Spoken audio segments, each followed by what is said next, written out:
wabarakatuh. Waalaikumsalam warahmatullahi wabarakatuh. A'udzu billahi minasy syaithanir rajim.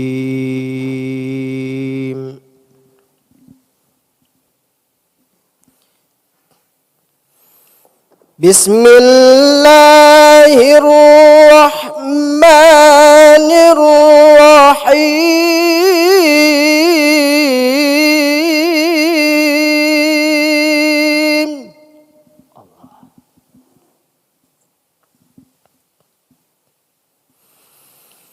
Aqimis salata liduluki syamsi ila ghasaqil laili wa qur'anal fajr.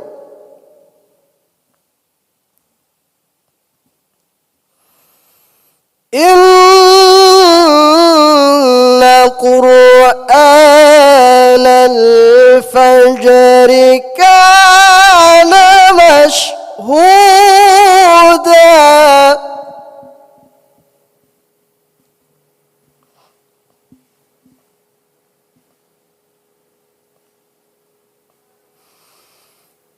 Wa minal laili fatahajjad bihi nafilatan laka asa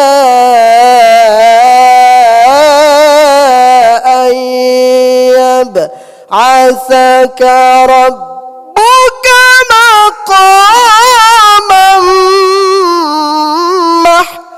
mahmuda.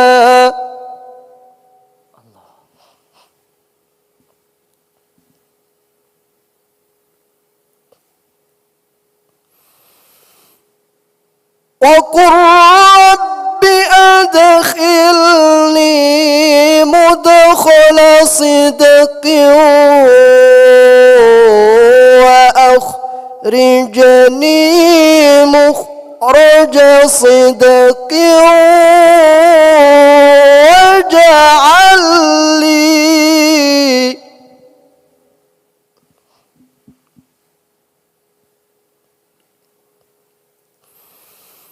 واجعل لي من لدنك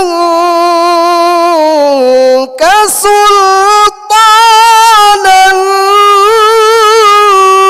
نصيرا.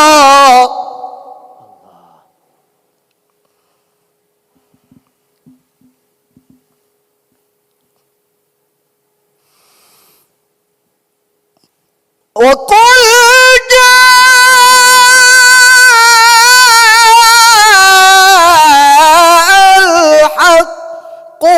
وزهق الباطل إن الباطل كان زهوقا.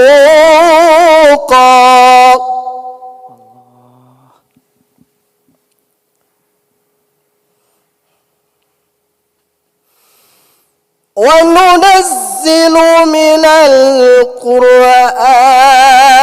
ما هو شفاء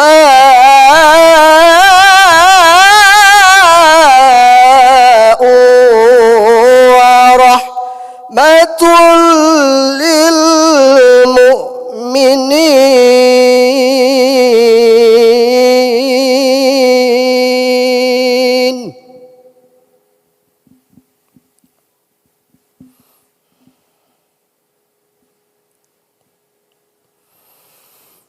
ولا يزيد الظالمين إلا خسارا.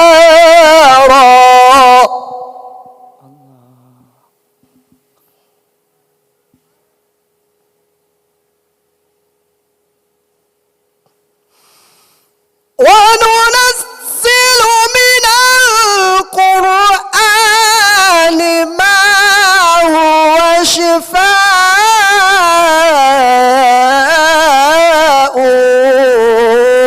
ورحمة للمؤمنين.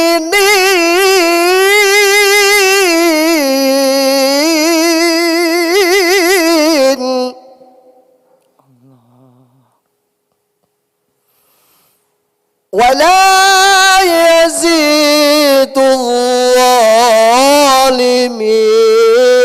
إلا خسارا.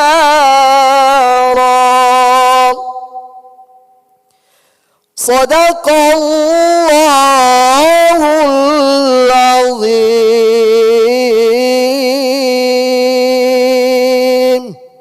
السلام عليكم ورحمة الله وبركاته. Waalaikumsalam warahmatullahi wabarakatuh. Terima kasih Ustaz Sahidun atas lantunan ayat suci Al-Quran yang dibacakan. Mudah-mudahan apa yang dibacakan ini bisa dijadikan syafaat buat kita semua, baik buat yang membacakannya maupun buat kita yang mendengarkannya. Amin ya robbal alamin. Selanjutnya adalah kajian yang akan disampaikan oleh Ustadz Ahmad Huseno. Kepada Ustadz kami persilahkan. Bismillahirrahmanirrahim. Assalamualaikum warahmatullahi wabarakatuh.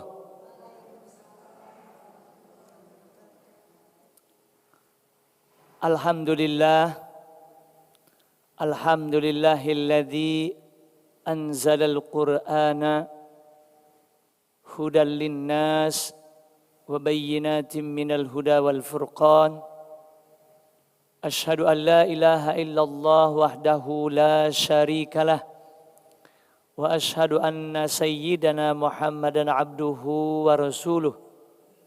Allahumma salli wa sallim wa barik ala sayyidina Muhammad wa ala alihi wa sahbihi ajma'in, amma ba'du. Alhamdulillah, puji dan syukur kita panjatkan kepada Allah Subhanahu wa taala yang senantiasa mencurahkan berbagai nikmat kepada kita semua. Terutama nikmat iman dan juga nikmat Islam serta nikmat sehat. Khususnya nikmat sehat pada kesempatan pagi hari ini kita bisa berjumpa untuk mengikuti kajian di Masjid Raya Kebayoran Residen pada pagi hari ini. Salawat teriring salam kita sampaikan kepada Nabi kita Muhammad SAW beserta keluarga dan para sahabatnya. Mudah-mudahan kita sebagai umatnya terus bersemangat untuk mengamalkan sunnah-sunnahnya dengan harapan kita bisa mendapat syafaat beliau di akhirat kelak. Dan pada akhirnya Allah kumpulkan kita di surganya bersama Nabi kita tercinta Muhammad sallallahu alaihi wasallam. Ibu-ibu yang dirahmati Allah, biasanya saya kesini tiap hari Selasa ngajar program terjemah Al-Quran, baik metode Al-Huda maupun metode 3-in-1. Tapi kali ini agak berbeda dari biasanya. Kali ini saya kesini sesuai dengan permintaan dari Bu Lucy dan juga Bu Lis untuk mengisi kajian yang sifatnya terbuka untuk umum, ibu-ibu khususnya. Kalau kajian rutin Selasa pagi pesertanya udah tertentu.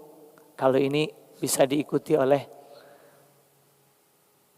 ibu-ibu yang lain di luar peserta yang biasanya ikut kajian.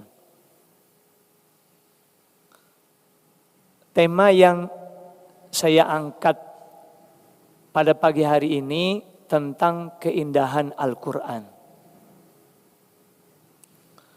Kenapa saya angkat tema tentang keindahan Al-Quran? Karena kita sebagai manusia tentu senang yang indah-indah. Betul nggak Bu? Ya. Kita senang lihat pemandangan, misalnya di pegunungan, lihat tanaman, atau di persawahan, ada padi, tanaman-tanaman lainnya, kehijau-hijauan. Kita senang melihatnya. Karena kita memang suka sesuatu yang indah. Kita juga senang kalau kita punya rumah yang bagus, yang indah. Jadi kita nyaman tinggal di dalamnya. Apalagi rumah yang kita tinggali ada tamannya, ada bunga-bunganya, tentu kita senang juga. Begitu pula kalau kita punya kendaraan yang bagus, sehingga kita nyaman memakainya beraktivitas. Karena memang naluri manusia suka keindahan. Seperti yang Allah firmankan di dalam surah Ali Imran ayat 14. A'udzu billahi minasyaitonir rajim. Zuyyina lin-nasi hubbus syahawati minan nisa'i wal banin wal qanatiril muqantarati minadh dhahabi wal fiddati wal khailil musawwamati wal an'ami wal harth. Dzalika mata'ul hayatid dunya wallahu 'indahu husnul ma'ab. Artinya udah tahu belum, Bu? Yang udah ikut belajar mestinya udah tahu ya. Bu Emi udah tahu tuh, udah lewat ya. Iya. Nah, Bu Emi, terus Bu Dwi udah lewat. Zuyyina artinya dihiasi atau dijadikan indah. Linnas bagi manusia atau dalam pandangan manusia. Hubbus syahawat, kecintaan untuk memenuhi keinginan-keinginan. Syahwat itu keinginan. Minan nisa, dari wanita-wanita. Wal banin, dan anak-anak. Wal qanatiril muqantarah, dan harta yang banyak yang ditumpuk atau yang dikumpulkan. Minadh dhahabi, dari emas, wal fiddati, dan perak, wal khailil musawwamati, dan kuda pilihan, wal an'ami, dan binatang-binatang ternak, wal harth, dan tanaman atau sawah ladang. Dzalika mata'ul hayatid dunya, itulah kesenangan kehidupan dunia. Wallahu 'indahu husnul ma'ab, dan Allah di sisinya ada tempat kembali yang baik. Jadi memang manusia itu suka keindahan. Makanya Allah jadikan yang ada di dunia ini, yang indah-indah Allah jadikan untuk kesenangan manusia. Yang pertama an-nisa, wanita. Kalau laki tentu senang lihat perempuan yang cantik. Betul nggak Ustaz? Betul banget. Ya. Apalagi udah cantik, solehah lagi. Itu menjadi dambaan laki-laki.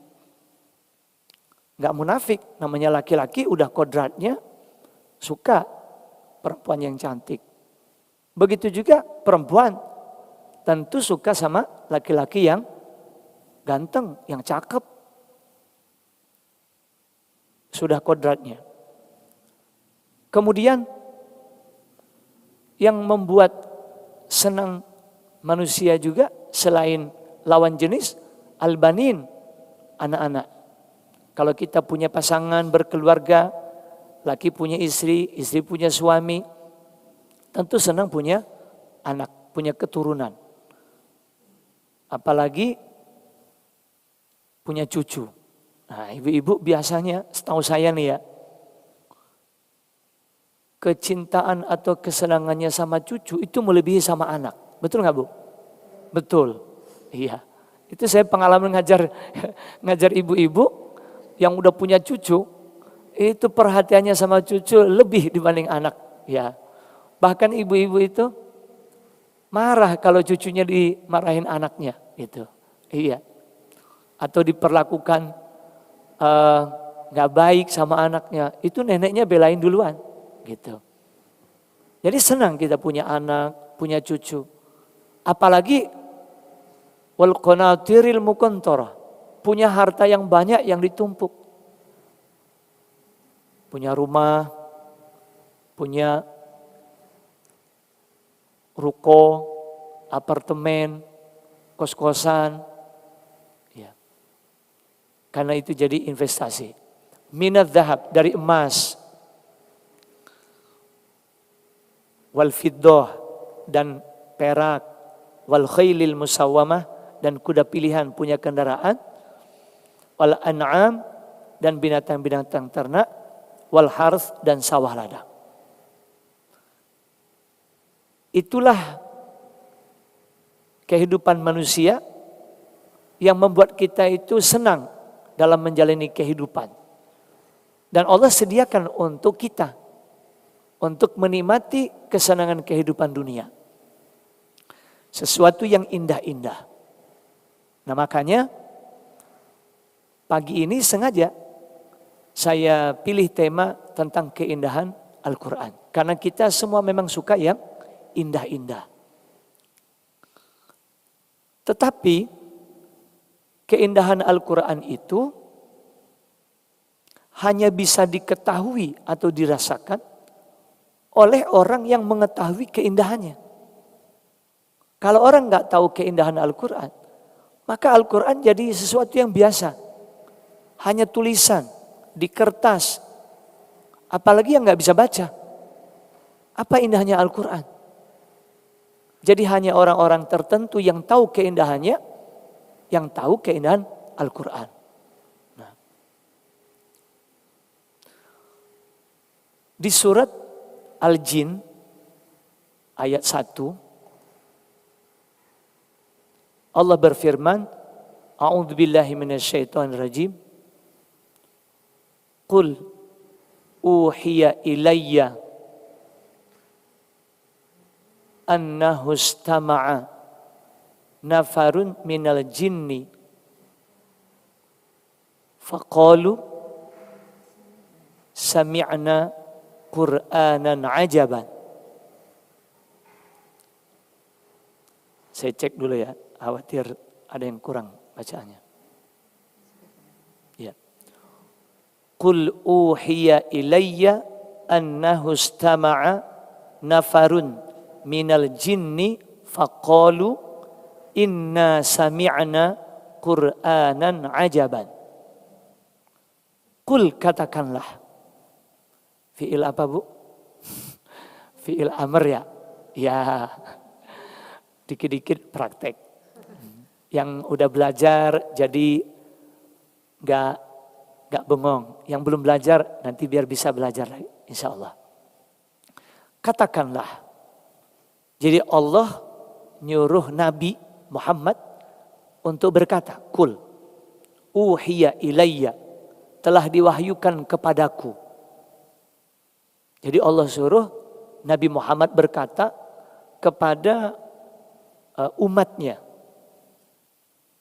bahwa sudah diwahyukan kepadaku annahu istama'a, bahwa dia telah mendengar segolongan dari jin. Jadi jin telah mendengar bacaan yang Nabi Muhammad sampaikan, yaitu bacaan Al-Quran. Faqalu, lalu mereka berkata,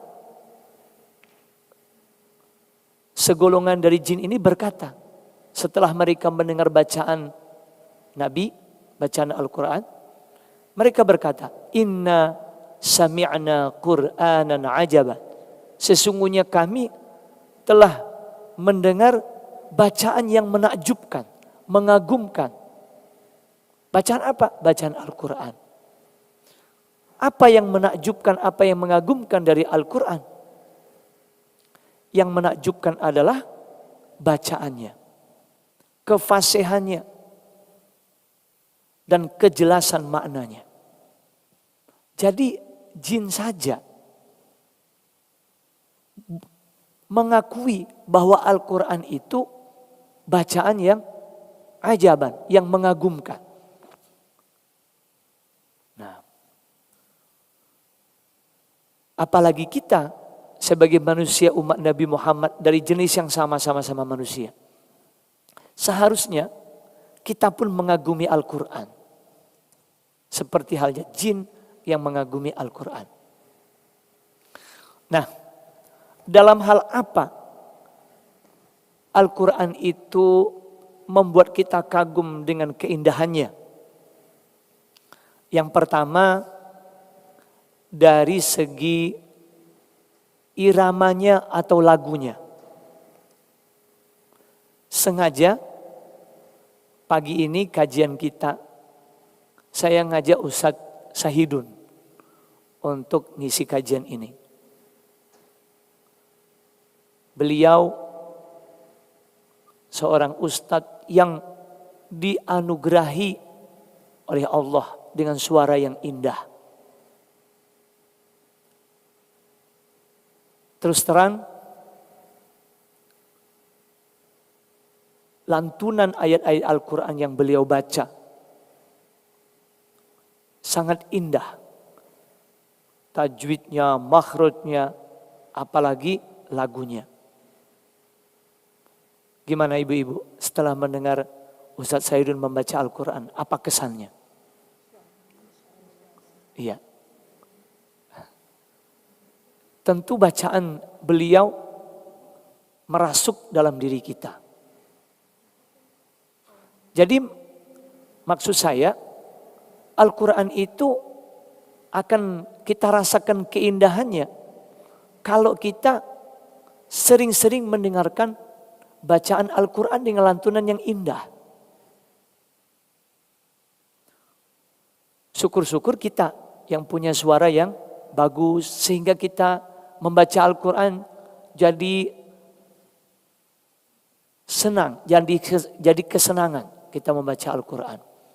Tapi kalaupun kita tidak dianugerahi dengan suara yang indah seperti Ustadz Sahidun, paling tidak kita sering mendengarkan bacaan-bacaan qori yang suaranya bagus-bagus. Sehingga membuat kita jadi mencintai Al-Quran. Ya. Yang jadi yang sangat melegenda ya, qori Muammar ZA ya. Dari kecil sampai sekarang saya suka dengar bacaan beliau. Tapi belakangan banyak juga ya yang muncul qori-qori. Kebanyakan dari Lombok ya. Ini Ustadz Sahidun juga dari Lombok. Iya. Ada Ustadz Firdaus ya. Samsuri Firdaus. Yang satu lagi Ustadz yang juara di Iran itu. Nah, Ustadz Salman ya. Salman Amrillah. Banyak dari Lombok. Alhamdulillah.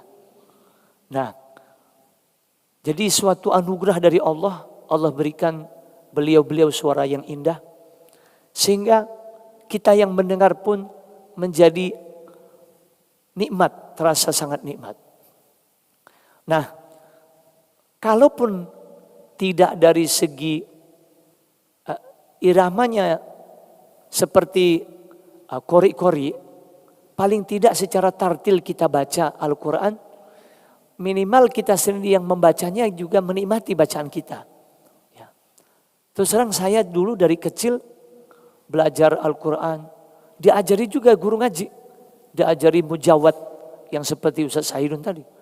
Tapi karena basicnya memang suaranya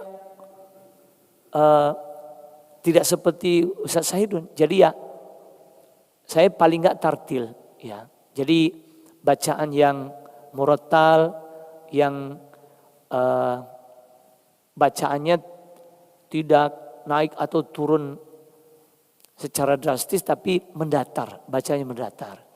Nah, tapi paling tidak saya sendiri pun kalau baca Quran, saya yang dengerin enak, minimal begitu. Nah, contohnya ya. A'udzu billahi minasy syaithanir rajim. Bismillahirrahmanirrahim. Alif lam mim. Dzalikal kitabu la raiba fihi hudal lil muttaqin. الذين يؤمنون بالغيب ويقيمون الصلاة ومما رزقناهم ينفقون والذين يؤمنون بما أنزل إليك وما أنزل من قبلك وبالآخرة هم يوقنون أولئك على هدى من ربهم وأولئك هم المفلحون Sadaqallahul azim. Lumayan. Gimana ibu-ibu? Ya. Jadi walaupun enggak seperti Ustaz Sahidun, tapi paling enggak untuk tartil saya sendiri khususnya kalau dengerin menikmati. Jadi enggak fales-fales amat gitu. Enak. Alhamdulillah. Ya.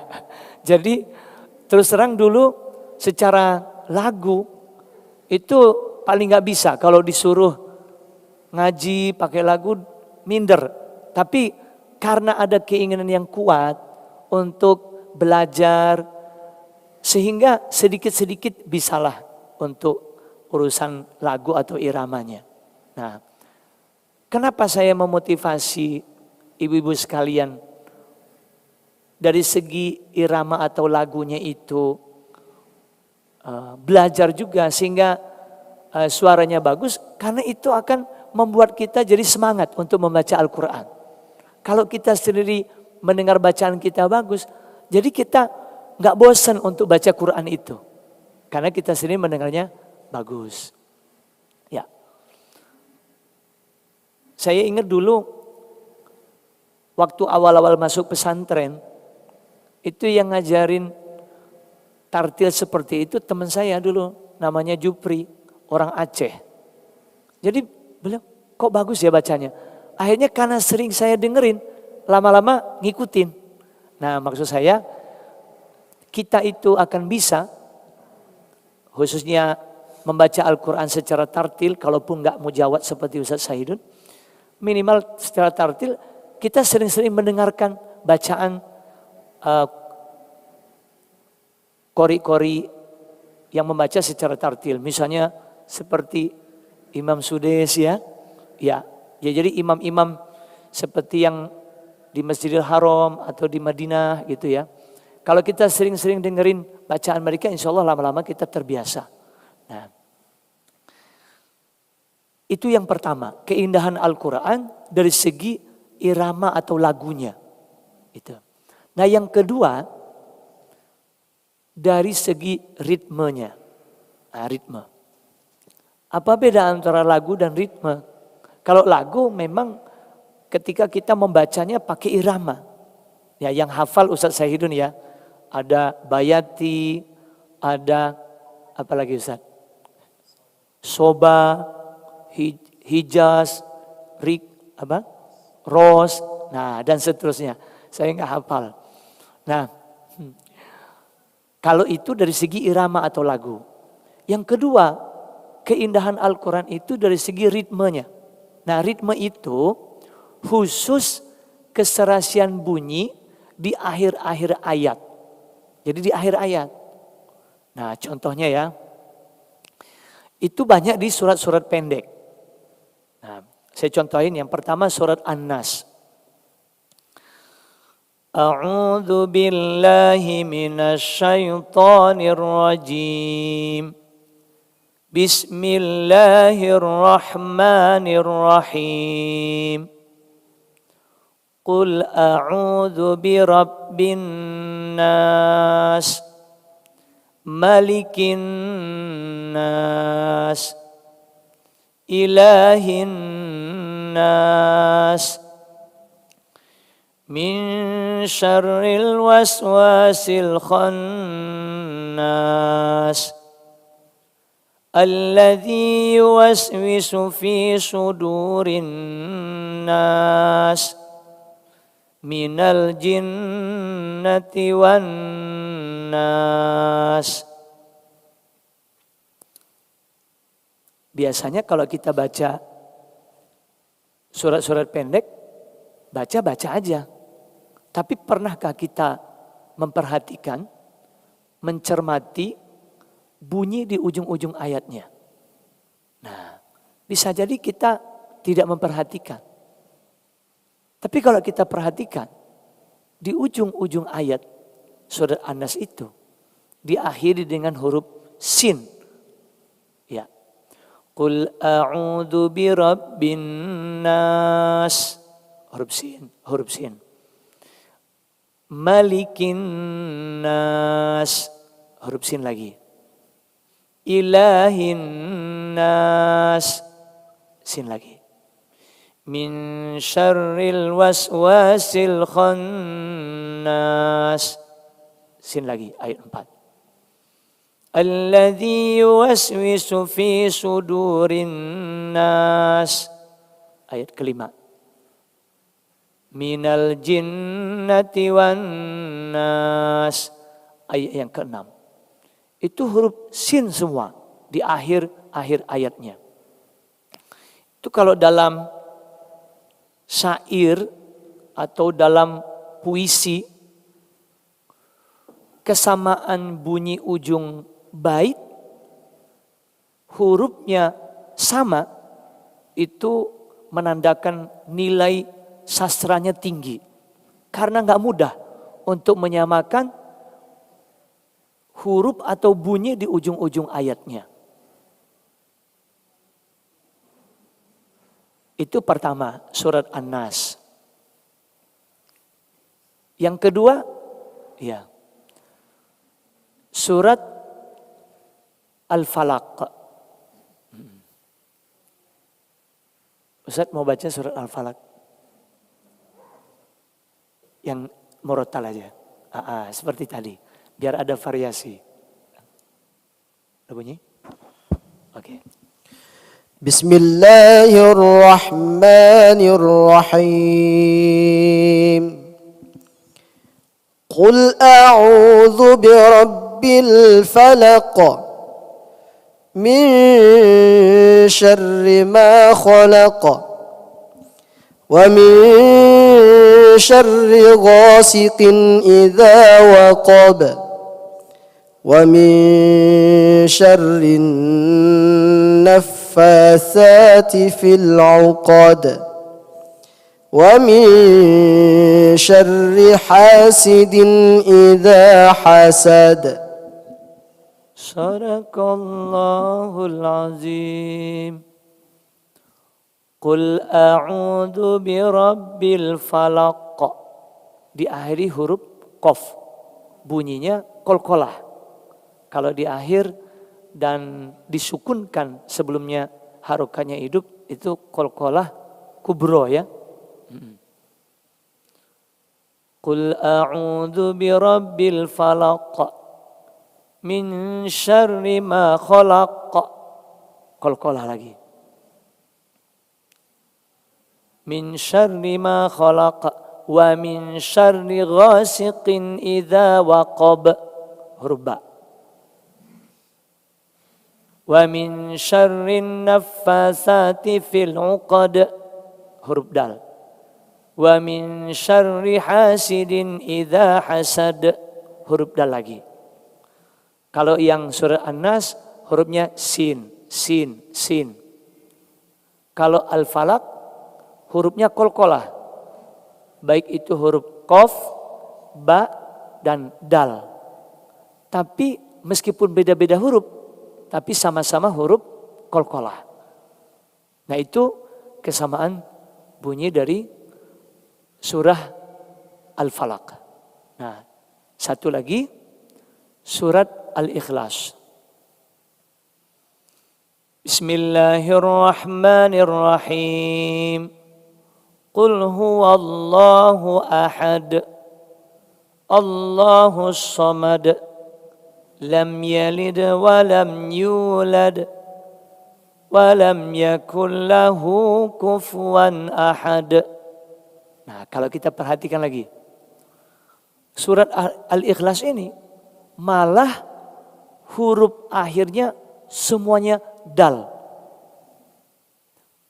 Dan huruf dal termasuk huruf yang qalqalah. Nah, yang saya ingin ambil contoh surah Al-Ikhlas di ayat yang terakhir, walam yakul lahu kufuwan ahad. Kata ahadun yang artinya seorang pun atau satu orang pun,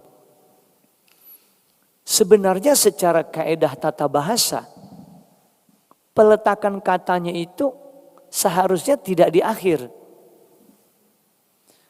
Secara tata bahasa urut-urutan katanya seharusnya seperti ini. Walam yakun ahadun kufuwan lahu. Harusnya begitu. Kalau nanti ibu-ibu terus belajar metode Al-Huda, metode 3-in-1, insya Allah tahu nanti kenapa seharusnya urutan umum atau urutan biasanya seperti itu. Walam yakun ahadun. Nah, ahadun itu, nah, Bu Dwi mana? Udah nggak ada. Bu Dwi tahu nih, udah nyampe pelajarannya. Ahadun itu namanya secara kedudukan kata dalam kalimat, itu namanya isim kana. Kananya mana? Yakun. Atau isim yakun. Dia udah berbentuk fi'il mudhari, yakun. Kata kerja bentuk sedang, present tense. Kalau fi'il madinya, past tense-nya kana. Nah, kata ahadun itu isimnya kana atau isimnya yakun yang berstatus marfu, tanda rofanya dhammah, dibaca ahadun. Harusnya kata ahadun itu berdekatan dengan kata yakun. Walam yakun ahadun, baru kufuwan. Nah, kufuwan itu khobarnya kana, statusnya mansub, tanda nasabnya fathah, maka dibaca kufuwan. Lahu harusnya belakangan, karena itu pelengkap kalimat. Nah, tetapi kenapa kata ahadun diletakkan di belakang? Itulah Al-Quran Allah susun dengan indah untuk menyamakan bunyi dari tiap-tiap ujung ayat surat Al-Ikhlas itu. Qul huwallahu ahad, Allahus samad, lam yalid wa lam yulad wa lam yakul lahu kufuwan ahad. Jadi bukan suatu kebetulan ada kesamaan bunyi di tiap-tiap ujung ayat di dalam Al-Quran. Tetapi Allah sudah susun sedemikian rupa supaya bunyinya itu indah. Tetapi kita baru merasakan atau mengetahui keindahannya itu kalau kita belajar. Belajar artinya, belajar tata bahasanya, sehingga kita baru muncul kekaguman kita terhadap Al-Quran. Oh, ternyata Quran itu indah. Ternyata Quran itu menakjubkan. Ajabat, kata jin tadi ya. Qur'anan ajaban. Bacaan yang menakjubkan.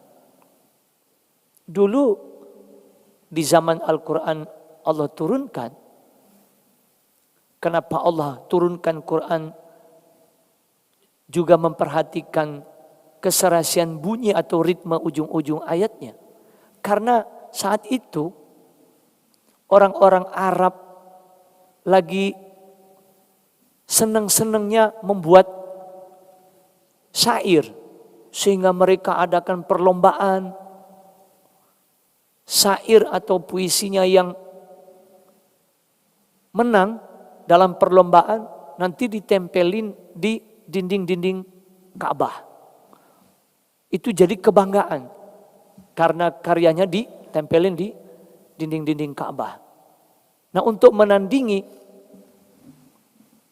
para penyair itu, maka Allah turunkan Al-Quran dengan keindahannya untuk menandingi karya-karya syair mereka. Sehingga mereka betul-betul mengagumi bahwa Quran itu bukan karangan atau bikinan biasa, karya biasa, tapi pasti zat yang hebat yang membuatnya. Nah, sekali lagi kita baru mengetahui bahwa Al-Quran itu indah kalau kita mempelajarinya. Terutama tadi ya mempelajari tata bahasanya sehingga kita mengetahui kenapa kok Allah meletakkan kata tertentu di akhir, kenapa kok enggak di awal atau di tengah. Ternyata Allah ingin membuat indah Al-Quran itu sehingga kita membacanya pun menikmatinya. Nah, bahkan surah atau surat yang biasa kita baca. Surah apa, Bu? Al-Fatihah. Pernahkah kita memperhatikan bacaan Al-Fatihah kita secara iramanya, mau secara ritmenya? Nah, saya pun baru memperhatikan keindahan bunyinya ketika saya sudah mengajar.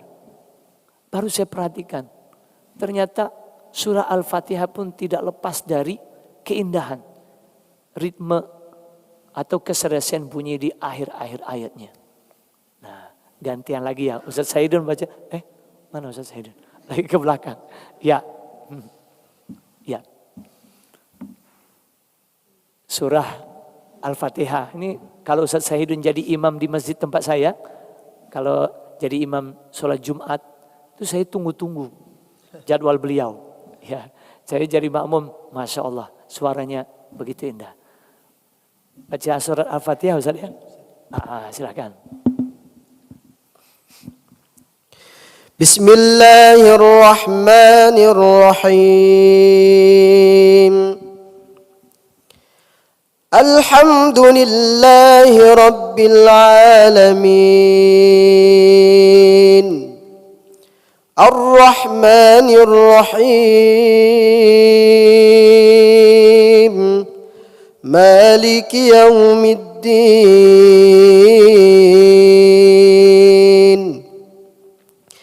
Iyyaka na'budu wa iyyaka nasta'in. Ihdinas siratal mustaqim.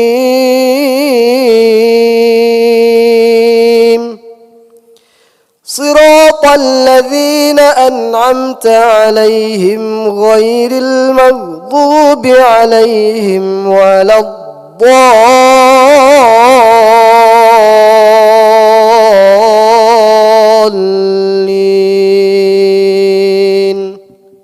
Amin. Makasih Ustaz. Ya. Nah, sekali lagi ibu-ibu, kalau kita perhatikan mulai dari ayat 1 sampai ayat 7. Bismillahirrahmanirrahim. Alhamdulillahi Rabbil Alamin. Ar-Rahmanir-Rahim. Maliki Yawmiddin. Iyyaka na'budu wa iyyaka nasta'in. ihdinas siratal mustaqim. Siratal ladzina an'amta 'alaihim ghairil maghdubi 'alaihim waladdallin. Apa yang sama? Yang sama di ujung ayatnya. Kalau kita lihat dari segi hukum tajwid, itu mad apa ibu-ibu namanya? Mad arid lisukun. Nah, meskipun huruf-huruf akhirnya berbeda. Ada yang mim, bismillahirrahmanirrahim, mim. Alhamdulillahi rabbil alamin, nun. Ar-rahmanirrahim, mim. Maliki yaumiddin, nun. Iyyaka na'budu wa iyyaka nasta'in, nun. Ihdinas siratal mustaqim, mim. Siratal ladzina an'amta 'alaihim ghairil maghdubi 'alaihim waladdallin, nun. Tapi mim, nun, mim. Dua huruf itu. Tapi bunyinya sama, yaitu mad arid li sukun, panjang. Nah, padahal kalau kita mengkaji dari segi tata bahasanya, nanti kalau ibu-ibu udah nyampe, saya jelaskan lebih detail. Tapi ini secara global aja. Jadi ayat 1 Bismillahirrahmanirrahim itu satu kalimat meskipun ada kata yang tersembunyi. Nah ayat yang kedua, Alhamdulillahirabbil alamin Ar-Rahmanirrahim Maliki yaumiddin, kedua, ketiga, keempat, itu dari segi tata bahasanya itu cuma satu kalimat. Artinya seharusnya secara tata bahasa itu nggak putus, nyambung bacanya. Atau kita baik baca Quran maupun kita baca biasa, itu satu kalimat sehingga seharusnya dibaca bersambung. Alhamdulillahirabbil alamin arrahmanirrahim maliki yaumiddin, satu kalimat. Kalau ayat yang kelima, iyyaka na'budu wa iyyaka nasta'in, itu justru satu ayat dua kalimat. Tapi jadi satu ayat. Nah, ayat yang ke-6 dan ke-7, ihdinas siratal mustaqim siratal ladzina an'amta 'alaihim ghairil maghdubi 'alaihim waladdallin, itu hanya satu kalimat. Jadi ayat 7 itu sebenarnya sambungan ayat 6. Tapi kenapa dipisah? Jadi ayat 6 jadi ayat 7 sehingga satu surat itu jadi 7 ayat. Karena bunyinya di tiap-tiap akhir ayat ada kesamaan, yaitu mad arid li sukun tadi. Jadi maksud saya, kita baru tahu bahwa Quran itu indah dari segi bunyinya, dari segi ritme atau keserasian bunyi akhir-akhir ayat.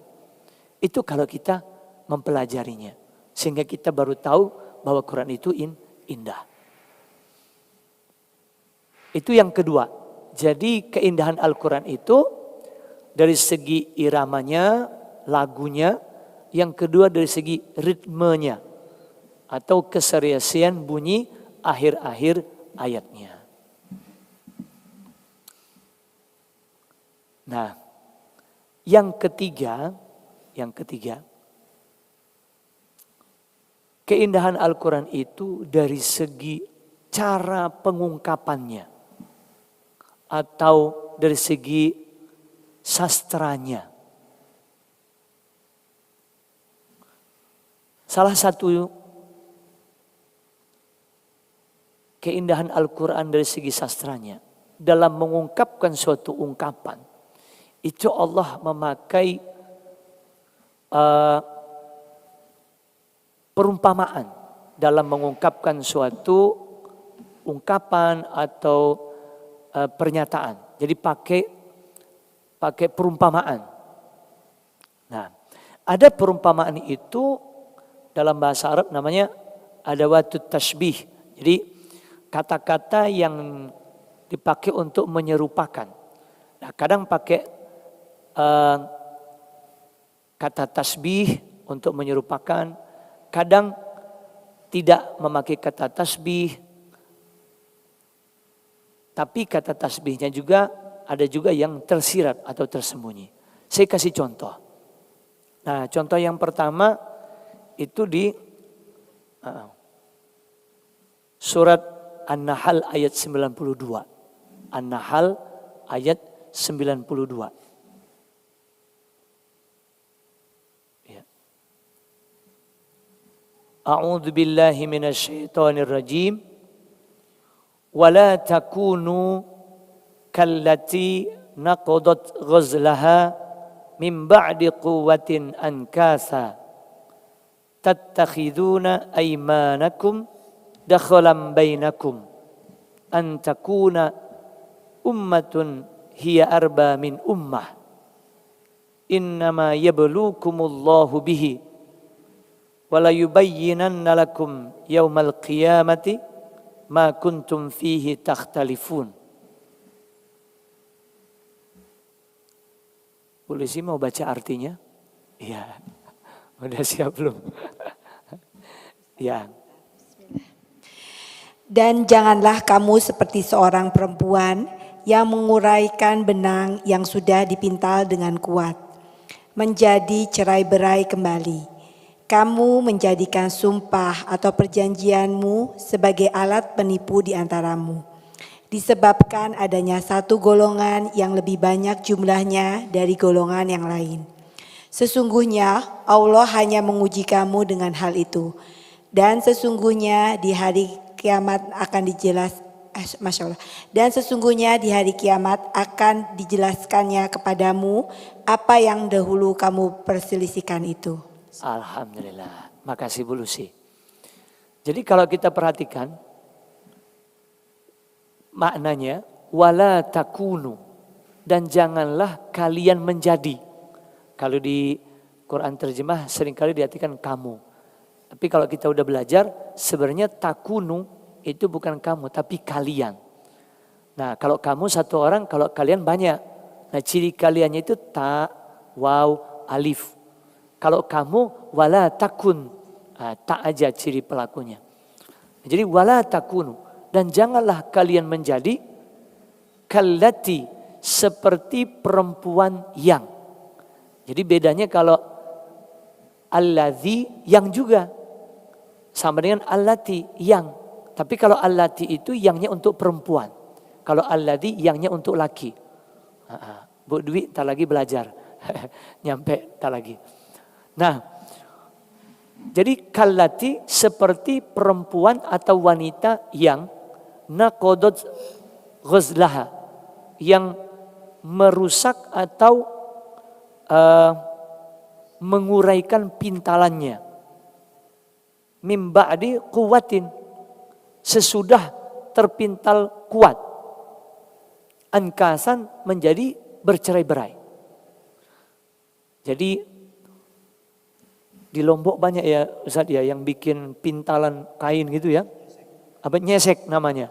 Nah, itu bikin kain, ibu-ibu bisa bayangin ya. Yang kalau di Palembang itu songket namanya. Nah, bikin songket gitu ya. Nah, setelah jadi entah sarung, entah kain, bahan, setelah jadi si perempuan tadi habis dia pintal, udah kuat, udah bisa dipakai, dia lepasin lagi. Dia lepasin lagi. Kira-kira berguna enggak apa yang si perempuan tadi lakukan? Sia-sia. Dia memintal benang untuk dia bikin entah sarung, entah kain, entah bahan. Tapi habis dia pintal, udah kuat, udah rapi, bisa dipakai, tapi dia lepasin lagi. Itu perumpamaan yang Allah buat terhadap orang yang membuat perjanjian, yang sudah disepakati perjanjian itu, tapi perjanjian itu dilanggar. Untuk apa bikin janji kalau cuman langgar. Seperti hanya perempuan tadi, untuk apa memintal kain kalau habis dipintal dilepasin lagi, percuma. Jadi intinya kalau berjanji harus ditepati, kira-kira begitu. Jangan sampai kata Allah, tattakhiduna aymanakum dakhalan bainakum. Kalian menjadikan sumpah-sumpah kalian membuat perjanjian sebagai tipuan di antara kalian. Janji-janji palsu. Membuat perjanjian tapi diingkari. Apa yang membuat orang kadang-kadang mengingkari perjanjian? Antakuna ummatun hiya arba min ummah. Apa sebab? Karena satu umat dia lebih banyak dari umat lainnya. Nah, maksudnya apa? Misalnya nih dalam perjanjian bisnis, ya. Misalnya saya janjian mau beli, misalnya mau beli kendaraan, katakanlah beli mobil. Nah, saya mau beli mobilnya Ustadz Sahidun misalnya. Berapa Ustadz? Apa Ustadz? Oh, belum punya mobil. Masya Allah, saya doakan mudah-mudahan antum punya mobil, Allah kasih rezeki. Ya. Jadi misalnya Ustadz Sahidun punya mobil misalnya. Saya mau beli mobil Ustadz Sahidun, katakanlah harganya 100 juta misalnya. Nah, udah deal harga 100 juta. Nah, tinggal saya bayar. Misalnya besok Ustadz saya transfer uangnya 100 juta. Misalnya saya beli. Tapi tiba-tiba malamnya ada yang ngubungin Ustadz Sahidun. Ustadz, saya beli mobilnya ya. Berapa kata Ustadz Sahidun mau beli? Udah saya beli 120 juta misalnya. Kata Ustadz Sahidun, lumayan ini, lebih 20 juta. Misalnya ini misalnya aja. Ya. Nah, karena ada lebihan gitu, hanya dijual lah sama yang nawar 120 juta. Membatalkan perjanjian dengan saya 100 juta tadi misalnya. Nah, gak boleh seperti itu kata Allah. Jangan sampai karena ada yang lain lebih banyak, yang nawar, yang ngasih jumlah lebih, hanya perjanjian dibatalin. Berapa banyak terjadi seperti itu? Iya. Nah, itu perumpamaan Allah buatkan terhadap orang yang melanggar perjanjian. Kalau melanggar perjanjian seperti wanita yang memintal pintalannya atau benangnya, tapi setelah jadi dia lepasin lagi. Percuma, sia-sia. Kata Allah seperti itu. Innama yablukumullahu bihi. Allah uji kalian dengannya. Jadi maksudnya Allah uji untuk menepati janji. Bisa jadi ketika kita sudah membuat kesepakatan yang lain dengan yang lain, ada tawaran yang lebih bagus, lebih banyak, hanya kita berpindah. Itu nggak boleh, ujian kata Allah. Iya. Dan pada hari kiamat nanti Allah akan jelaskan apa yang kalian perselisihkan. Jadi intinya seperti itulah perumpamaan, contoh yang Allah buat terhadap orang yang melanggar perjanjian yang sudah disepakati. Jangan sampai seperti perempuan yang memintal benang tapi dia lepasin lagi setelah jadi. Itu contoh Allah membuat perumpamaan. Menggunakan kata ka. Ka itu artinya seperti namanya huruf tasbih, huruf untuk menyerupakan. Nanti kalau ikut belajar konsisten istiqomah, insya Allah nanti kita pelajari. Nah, kemudian contoh yang kedua, Allah membuat perumpamaan di surat Al-Kahfi. Nah, ibu-ibu sering baca surat Al-Kahfi ya. Al-Kahfi surat Al-Kahfi ayat 45. Al-Kahfi ayat 45. Saya bacakan nanti salah satu bacakan artinya seperti bulusi ya. A'udzu billahi minasyaitonir rajim. Wadrib lahum mathalal hayatid dunya kama'in anzalnahu minas sama' fakhtalata bihi nabatul ardi fa asbaha hashiman tadhruhu riyah wa kana Allahu ala kulli syai'in muqtadira. Nah, coba yang baca artinya Bu Igin. Nah, silakan coba Bu Igin. Oke, bismillah. Dan buatkanlah untuk mereka manusia perumpamaan kehidupan dunia ini, ibarat air hujan yang kami turunkan dari langit, sehingga menyuburkan tumbuh-tumbuhan di bumi. Kemudian tumbuh-tumbuhan itu menjadi kering yang diterbangkan oleh angin, dan Allah Maha Kuasa atas segala sesuatu. Alhamdulillah. Watrib lahum masalal hayatid dunya.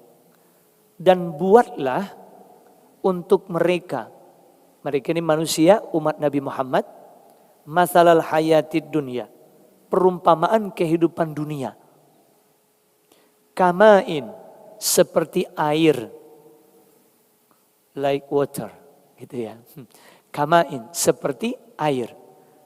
Anzalnahu minas sama, kami menurunkannya dari langit. Berarti air apa? Air hujan. Fakhtalata bihi nabatul ardi. Lalu tumbuhan bumi bercampur dengannya. Artinya air hujan yang Allah turunkan dari langit dimanfaatkan oleh tumbuh-tumbuhan untuk melangsungkan kehidupannya. Karena dengan air hujan tumbuh-tumbuhan jadi subur. Jadi tumbuh tinggi. Fa asbaha hashiman. Lalu dia menjadi kering. Tadhruhur riyah, angin menerbangkannya. Dan Allah Maha Kuasa atas segala sesuatu. Jadi Allah ibaratkan kehidupan dunia yang kita jalani ini sebenarnya sangat singkat, sangat sebentar. Sebentarnya atau singkatnya kehidupan dunia yang kita jalani ini seperti hanya Allah menurunkan air hujan dari langit, jatuh ke bumi, lalu tumbuh-tumbuhan menjadi subur, tumbuh tinggi dengan air hujan tersebut. Menghijau, lalu setelah menghijau apa yang terjadi? Kering. Setelah kering, angin menerbangkannya. Begitu pula kehidupan kita. Dulu kita masih bayi, anak-anak, remaja, dewasa, berkeluarga, jadi orang tua, punya anak, punya cucu. Habis punya cucu, ibarat tanaman layu, diterbangkan angin. Kemudian kita meninggal. Mungkin ibu-ibu yang sekarang sudah jadi nenek punya cucu, bisa jadi terasa bagi ibu-ibu yang udah jadi nenek, kayaknya masa-masa kecil baru kemarin. Masa-masa remaja baru kemarin, terasanya begitu. Karena begitu cepatnya perjalanan kehidupan kita. Nah, artinya kalau kehidupan dunia yang kita jalani ini yang begitu cepat berlalu, tidak kita manfaatkan sebaik-baiknya untuk mempersiapkan kehidupan kita di akhirat kelak, maka kita akan menjadi orang-orang yang merugi. Apalagi hidup yang singkat ini hanya untuk dijadikan ajang kesombongan, pamer, apa kata yang sekarang flexing apa ya, begitu ya? Ya. Akhirnya banyak yang ketangkep, ya, gara-gara pamer harta, ya. Alhaakumut takatsur hatta zurtumul maqabir. Berbanyak-banyakan harta melalaikan kalian, kata Allah. At-takatsur itu artinya saling banyak-banyakan harta. Alhaakum, melalaikan kalian. Jadi saking sibuknya mencari uang, mencari materi, sampai lalai untuk beribadah kepada Allah. Untuk mendekatkan diri kepada Allah. Hatta zurtumul maqabir. Sampai kalian mendatangi kubur artinya sampai mati. Nah mudah-mudahan kita tidak demikian. Udah dari remaja, dewasa, sampai tua, ibadahnya tetap terus semangat. Amin gitu ya. Iya. Walaupun memang namanya ketaatan, semangat itu fluktuatif, naik turun. Ya, namanya manusia. Kadang semangat, kadang malas. Kayak belajar ya. Kadang rajin, kadang malas. Asal jangan malas terus. Ya. Nah, tapi kalau kita ingat bahwa hidup kita ini singkat seperti yang Allah gambarkan tadi, layaknya tanaman yang tadinya hijau kemudian nanti jadi kering diterbangkan angin. Maka kalau kita ingat itu bahwa hidup ini singkat, kita akan isi hidup kita dengan banyak-banyak melakukan amal soleh. Perbuatan-perbuatan yang baik. Karena dengan kita melakukan amal-amal soleh tersebut akan jadi bekal bagi kita untuk kehidupan kita di akhir nanti insya Allah. Ya. Nah itu contoh yang kedua perumpamaan yang Allah buat di dalam Al-Quran. Satu lagi perumpamaan yang Allah buat di dalam Al-Quran di surat Al-Baqarah ayat 223. Al-Baqarah ayat 223. Nah, saya bacakan. A'udzubillahi minasyaitonirrajim. Nisa'ukum harthul lakum fa'tu harthakum anna syi'tum wa qaddimu li anfusikum wattaqullah wa'lamu annakum mulaquh wa basyiril mu'minin. Nah, artinya Bu, ya. Istri-istrimu adalah ladang bagimu, maka datangilah ladangmu itu kapan saja dengan cara yang kamu sukai, dan utamakanlah yang baik untuk dirimu. Bertakwalah kepada Allah, dan ketahuilah bahwa kamu kelak akan menemuinya, dan sampaikanlah kabar gembira kepada orang yang beriman. Alhamdulillah. Nah, satu lagi perumpamaan yang Allah buat di dalam Al-Quran, tapi nggak pakai atau tidak menggunakan kata tasbih atau adawatut tasbih. Nisa'ukum harthul lakum. Istri-istri kalian, kata Allah, ibarat ladang bagi kalian. Fa'tu harsakum anna syi'tum. Maka datangilah ladang kalian bagaimana kalian kehendaki atau sukai. Wa qaddimu li anfusikum. Dan berbuatlah atau siapkanlah untuk diri-diri kalian. Wattaqullah, dan bertakwalah kepada Allah. Wa'lamu annakum mulaquh, dan ketahuilah bahwasanya kalian akan menemuinya. Wabasyiril mu'minin, dan berilah kabar gembira kepada orang-orang yang beriman. Jadi Allah ibaratkan atau Allah umpamakan istri suami itu ibarat ladang bagi suami. Ladang itu artinya tempat untuk menanam benih, bercocok tanam. Maka kata Allah, datangilah ladang kalian bagaimana kalian kehendaki. Artinya Allah memberikan kebebasan terhadap suami untuk mencampuri atau menggauli istrinya. Dengan cara yang suami dengan istrinya sukai. Asalkan sesuai dengan syariat yang Allah sudah tentukan. Yaitu di kemaluan, bukan di dubur. Karena zaman jahiliyah dulu, itu sebelum Nabi, suami mendatangi istrinya tidak hanya dari depan tapi juga dari belakang. Maka Allah syariatkan atau Allah bahas tentang hubungan suami istri di dalam Al-Quran. Bukan berarti Al-Quran itu kitab yang porno. karena membicarakan tentang hubungan suami istri. Tidak. Tapi justru itu syariat, itu aturan. Begitu. Dan Allah ungkapkan dengan perumpamaan. Nisa'ukum harsul lakum. Istri-istri kalian ibarat ladang bagi kalian. Begitu. Jadi begitulah ungkapan-ungkapan yang Allah sampaikan di dalam Al-Quran. Ungkapan yang indah. Tentu keindahan itu baru kita ketahui, kita sadari kalau kita mempelajarinya. Nah begitu. Nah itulah contoh-contoh dari keindahan Al-Quran yang saya sampaikan kepada ibu-ibu sekalian. Nah, waktunya masih atau udah? Oh, untuk tanya jawab nanti ya. Oke. Jadi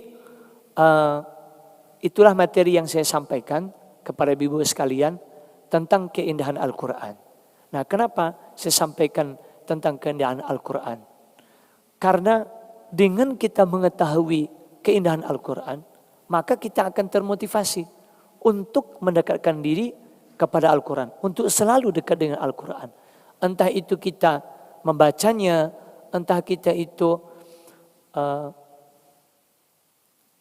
menikmati keindahan bunyi-bunyi ujung ayat-ayatnya, maupun keindahan kandungannya. Tentu apa yang saya sampaikan baru cuplikan di antara kandungan Al-Quran. Kalau kita dalami lebih jauh, insya Allah kita akan menemukan banyak lagi keindahan-keindahan di dalam Al-Quran. Ini sekedar motivasi untuk ibu-ibu sekalian. Bagi yang sudah belajar Al-Quran jadi tambah semangat.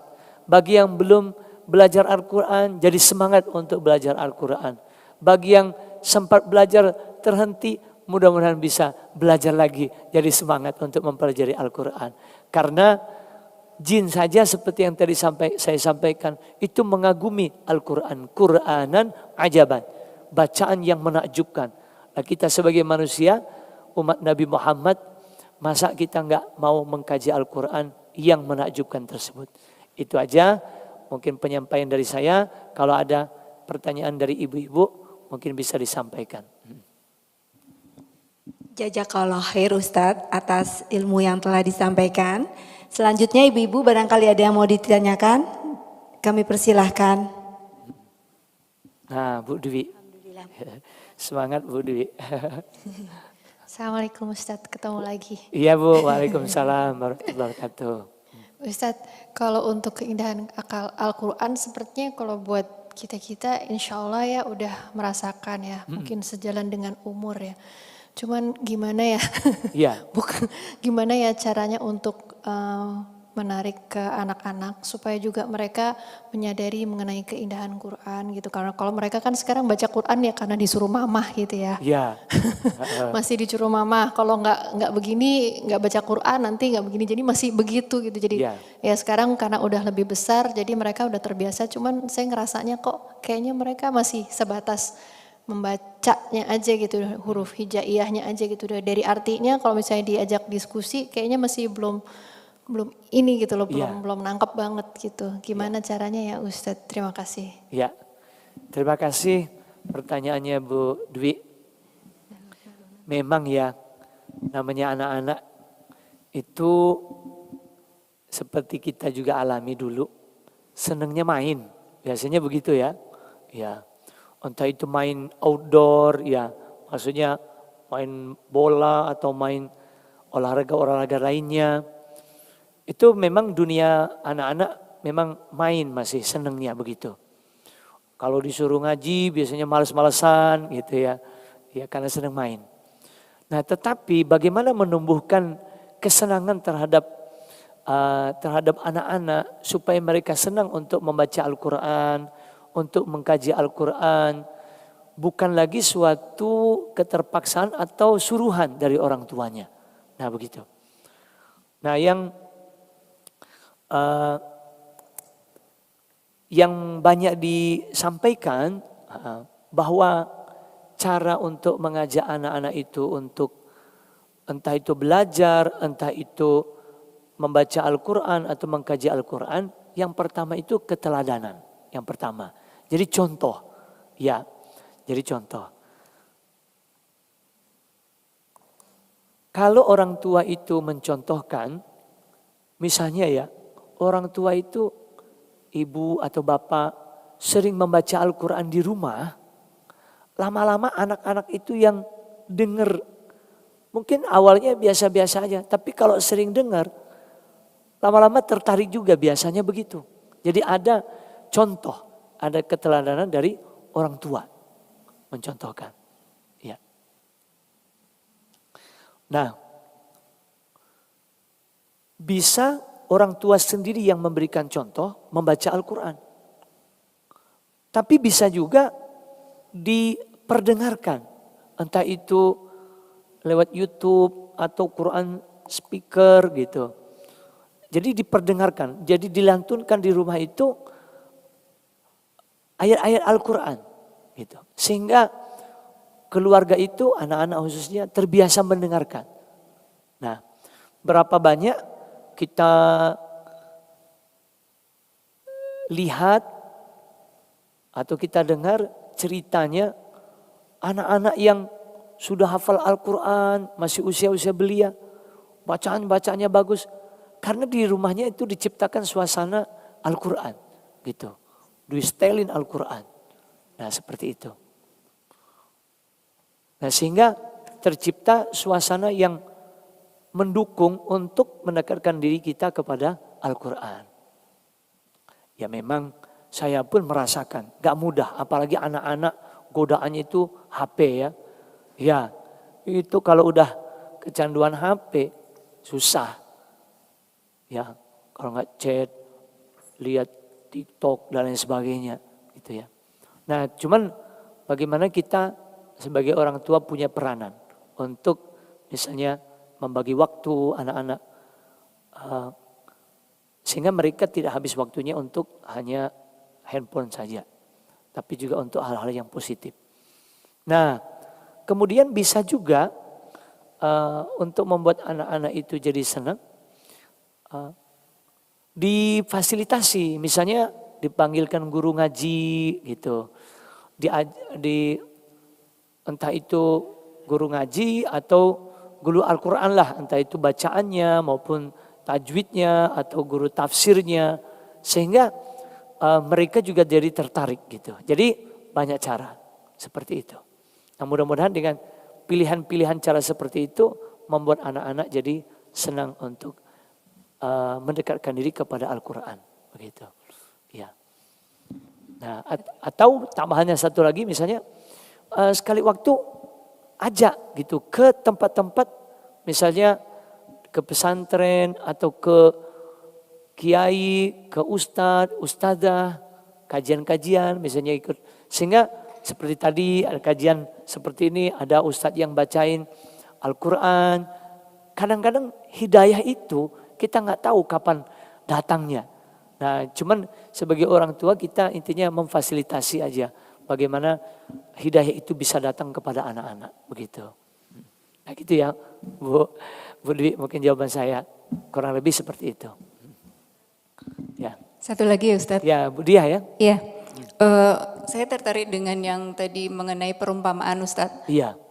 Kalau kita baca ulang, apalagi tadi Ustadz jelasin gitu, perumpamaan-perumpamaan di Al-Quran itu seperti membuat kita berpikir, kemudian mempermudah kita untuk memahami, misalnya tadi tentang Al-Kahfi, tentang kehidupan manusia itu dari mulai ada hujan, kemudian itu kan kita bisa membayangkan dari kecil kita tumbuh besar gitu, kayak menjadikan kita berpikir ya. Kemudian apa hikmah yang lain yang Allah sampaikan ke kita melalui Al-Quran dengan perumpamaan, karena kan itu sebuah metode yang buat kita manusia itu mudah untuk memahami hal-hal yang sangat rumit. Biasanya seperti itu ya Ustadz? Iya betul. Gimana Ustadz, apa ada lagi yang lain? Dimaksud Allah memberikan banyak perumpamaan di Al-Quran. Oke. Ya, jadi memang perumpamaan itu Allah buat di dalam Al-Quran memang untuk memudahkan pemahaman kita. Kadang-kadang kalau sesuatu itu diungkapkan secara langsung, itu kita sulit untuk membayangkannya. Tapi kalau kita ungkapkan sesuatu itu dengan perumpamaan, kita mudah untuk membayangkannya. Itu tujuan perumpamaan Allah buat di dalam Al-Quran. Dan memang perumpamaan di dalam Al-Quran itu juga ada dalam pelajaran bahasa Arab gitu. Jadi dalam bahasa Arab itu terkait dengan keindahan bahasa itu juga dipakai perumpamaan dalam mengungkapkan suatu ungkapan itu. Jadi misalnya ada orang yang sangat berani, tapi mengungkapkan keberanian seseorang itu bagaimana yang mengungkapkan sehingga orang mudah untuk memahaminya bahwa dia itu orang berani. Nah, diungkapkan dengan kal asad, misalnya seperti singa. Nah, seperti itu. Wah, kalau kita bayang singa berarti ini banget ya, berani banget. Nah, kalau kita ungkapkan si A itu berani banget. Berani kayak apa? Seperti singa misalnya. Nah, jadi kalau diungkapkan dengan perumpamaan, orang mudah untuk membayangkan sesuatu itu. Gitu. Nah, jadi seperti itu, Bu Diah ya. Nah, itu diantara dari perumpamaan-perumpamaan yang Allah buat di dalam Al-Quran. Tentu masih banyak lagi perumpamaan-perumpamaan yang lain di dalam Al-Quran. Nanti seiring waktu kita pelajari, kita akan temui perumpamaan-perumpamaan itu di dalam Al-Quran. Gitu Bu Diah. Ya. Ibu-ibu, masih ada yang mau ditanyakan? Oh Bu Yeti, silakan. Terima kasih Pak Ustadz. Mau nanya Pak Ustadz ya? Iya Bu Yeti. Misalnya kita ini pengennya tuh baca tuh 1 juz 1 hari. Iya. Sementara kita kalau pengen juga itu membaca terjemahnya supaya paling-paling kita tidak supaya bisa kita juga paham juga maksudnya. Mana yang lebih didahulukan Pak Ustadz? Apakah kita mengejar yang 1 juz 1 hari atau kita mengkaji kandungannya? Kandungannya. Makasih Pak Ustadz. Sama-sama Bu. Dua-duanya bagus. Bacanya bagus, memahami kandungannya bagus. Jadi mana yang lebih baik? Diselang-seling aja. Jadi kalau misalnya kita punya target 1 hari, katakanlah 1 juz, kita udah selesai 1 juz, kita selingi dengan membaca artinya. Artinya misalnya kalau kita baca Quran 1 hari 1 juz, kalau secara arti 1 hari 1 halaman misalnya. 1 hari 1 halaman.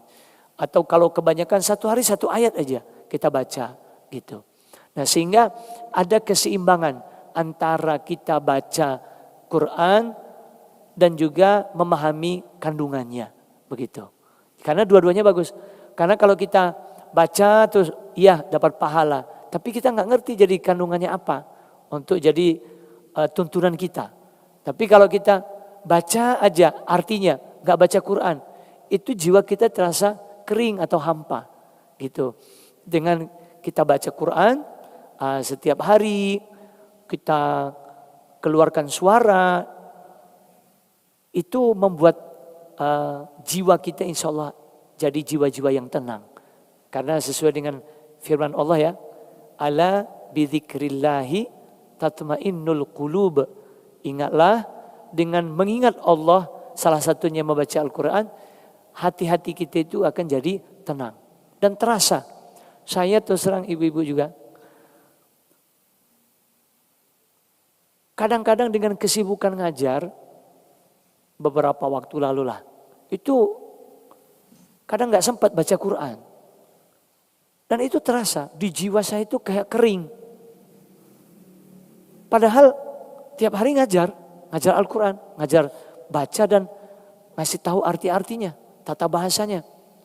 Tapi beda ternyata secara bacaan langsung kita tartil, itu beda. Dengan kita baca seperti tadi misalnya baca biasa dengan bacaan secara lagu atau secara tartil. Itu punya efek. Nah kalau kita gak baca Quran misalnya 1 hari itu kalau saya pribadi merasakan itu jiwa terasa kering. Ibarat tanah nggak diserami hujan, jadi kering. Tapi kalau kita ngaji, baca Quran, itu jiwa kita jadi segar, rasanya semangat gitu. Karena dengan kita baca Quran pun gangguan-gangguan dari setan itu akan sirna Gitu. Tapi kalau kita nggak baca Quran, setan nanti berdatangan godain kita atau merasuk pada diri kita gitu. Tapi kalau kita baca Quran, insya Allah gangguan-gangguan dari setan akan hilang gitu. Itu jadi beda-beda pengaruh, beda-beda dampaknya gitu Bu Yeti. Jadi baca Quran iya, kandungannya juga iya gitu, pelajari.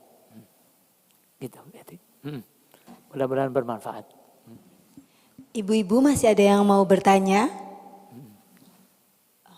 Gak ada ya? Ya. Ustadz, alhamdulillah Iya. ini berarti tadi pertanyaan dari Ibu Yeti itu merupakan pertanyaan yang terakhir, sudah tidak ada lagi yang bertanya. Baik. Kita tutup ya. Berarti kita tutup saja ya Ustadz. Iya. Ini alhamdulillah ini sesuai sekali tepat waktu nih Oh, Ustadz sampai pas. jam 11:30 ya. 12, alhamdulillah pas ya. Iya. Ya. Alhamdulillah kajian kita pada hari ini sudah selesai dilaksanakan. Jazakallah khair Ustadz atas ilmu yang telah disampaikan kepada kami semua. Sama-sama. Mudah-mudahan Ustadz dan kita semua yang ada di sini selalu berada dalam lindungan Allah Subhanahu Wa Taala Amin. dan selalu diberikan kesehatan. Amin ya Rabbal Amin, ya Alamin. Rabbal Alamin. Ilmu yang Ustadz sampaikan kepada kami tentunya sangat bermanfaat buat kami. Insyaallah. Mudah-mudahan ini semua bisa meningkatkan keimanan dan ketakwaan kita kepada Allah Subhanahu Wa Taala. Amin. Dan mudah-mudahan lebih menyemangati kita dalam belajar, mempelajari Al-Quran dan mengamalkannya dalam kehidupan sehari-hari. Amin, Amin ya insyaallah. Rabbal Alamin. Baiklah, sebelum kita tutup kajian ini, bersama-sama kita membaca doa kafaratul majelis. Ya. Subhanaka Allahumma wa bihamdika, asyhadu alla ilaha illa anta, astaghfiruka wa atubu ilaik. Akhir kata, wabillahi taufik walhidayah. Assalamualaikum warahmatullahi wabarakatuh. Waalaikumsalam warahmatullahi wabarakatuh. Makasih banyak Ustaz.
Rolling.